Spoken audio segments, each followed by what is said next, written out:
Hi, I'm Judith Arnell with Judith Arnell Jewelers in Portland, Oregon, and in this episode we're going to talk about cleaning turquoise jewelry. Cleaning turquoise is a very difficult proposition because it's a very porous stone and there's often dyes injected into the turquoise to give it the color, or maybe some waxes. So we want to stay away from the actual gemstone when we're cleaning it. The silver, however, can be cleaned very well with a impregnated polishing cloth. And on this turquoise, I would cover it while I'm cleaning the piece of jewelry, and I would do that by using a polishing cloth and cleaning around the stone.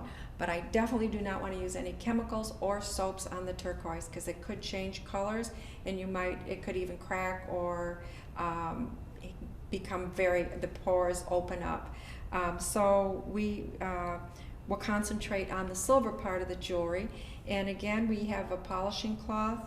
To clean a chain or a ring or a bracelet, we would just use the cloth, rub it over the silver until you see the tarnish is removed, run it under warm water and dry it carefully, and you should bring it back to its true beauty.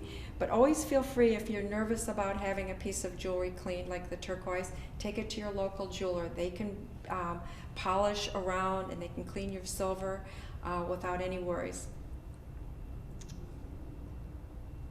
I'm Judith Arnell, and that's how we clean turquoise jewelry.